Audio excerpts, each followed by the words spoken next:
Pidato seorang Perdana Menteri sebuah negara di Eropa 16 Maret 2020 pukul 19 dengan pesan yang jernih, tegas, realistis, dan menggalang solidaritas, yaitu kepentingan bersama di atas segalanya. Coba kita renungkan, demikian saduran singkatnya. Virus corona mencengkram negara kita dan seluruh dunia.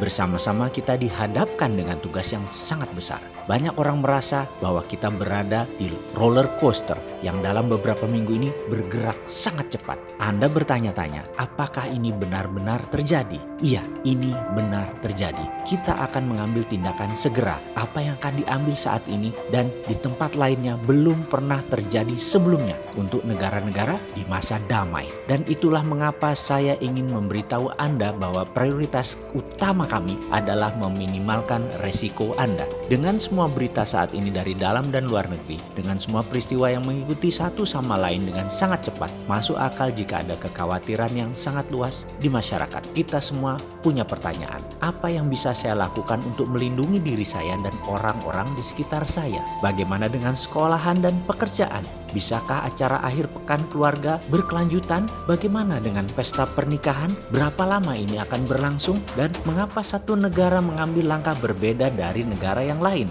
Di dunia sekarang ini berita, informasi sangat cepat dan pendapat juga diberikan dengan cepat. Saya mengerti itu. Karena itu, saya punya pesan untuk Anda malam ini. Kenyataannya adalah bahwa coronavirus ada di antara kita dan akan tetap bersama kita untuk saat ini. Tidak ada jalan keluar yang mudah atau cepat untuk keluar dari situasi yang sangat sulit ini. Kenyataannya adalah dalam waktu dekat, sebagian besar penduduk kita akan terinfeksi virus. Sambil menunggu vaksin atau obat, kita harus memperlambat penyebaran virus dengan membangun kekebalan kelompok terkendali. Saya harus menjelaskan ini. Mereka yang memiliki virus biasanya kebal setelah itu. Sama seperti di masa lalu dengan campak. Semakin besar kelompok yang kebal, semakin kecil kemungkinan virus tersebut untuk menginfeksi orang yang lanjut usia, yang rentan, dan orang-orang dengan kesehatan yang buruk. Dengan kekebalan kelompok, Anda membangun seolah-olah tembok perlindungan yang besar di sekitar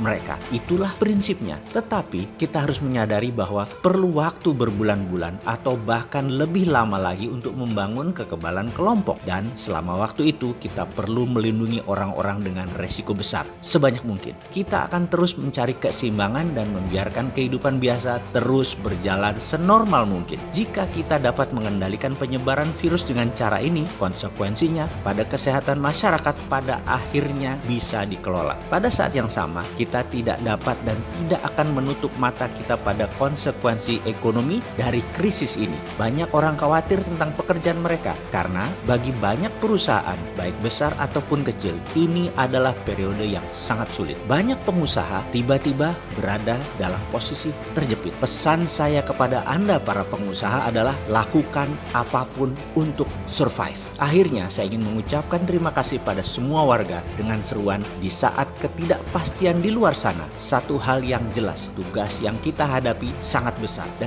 kita harus melakukan ini dengan 17 juta penduduk kita. Bersama-sama kita akan mengatasi masa sulit ini. Berikan perhatian satu sama lain. Saya mengandalkan Anda. Terima kasih banyak. Inilah Perdana Menteri Belanda, Mark Rutte. Itulah pilihan negeri Belanda yang menggunakan herd immunity. Kelompok muda sehat akan dipapar terlebih dahulu agar imun, kemudian membentuk perlindungan tebal kepada yang lebih rentan seperti manula dan yang memiliki catatan kesehatan yang kurang baik seperti pada penyakit cacar. Seseorang diberi vaksin cacar itu sebenarnya adalah ditularkan sedikit dengan takaran tertentu, lalu tubuhnya akan menciptakan antibodinya sehingga tubuhnya sudah punya imunitas. Karena itu biasanya badan agak hangat-hangat dikit ketika kita divaksin cacar. Herd immunity di Belanda adalah dengan membiarkan 60-70% warga terpapar, namun mereka percaya antibodi warga Belanda akan bisa secara alami cukup kuat sehingga antibodi masing-masing tercipta. 95% dari 70% dari 17 juta atau sekitar yang terjangkiti akan menciptakan imunitas tubuhnya, dan yang 5% memerlukan bantuan medik, dan diyakini tidak sampai 0,7% dari 5% itu tingkat mortalitasnya atau sekitar 1.000 orang saja yang diperkirakan meninggal karena baiknya sistem kesehatan di Belanda dalam 6 bulan ke depan. Masalah coronanya selesai. Kita tahu setiap negara pejabatnya punya strategi masing-masing. Semoga pilihan Indonesia tepat kali ini. Semoga disiapkan vitamin juga selain obat coronanya. Seperti Belanda, masyarakatnya dikasih vitamin juga biar antibodinya naik. Mari kita dukung perang melawan corona untuk segera kita menangkan atas nama kemanusiaan, atas nama bangsa, dan atas nama negara.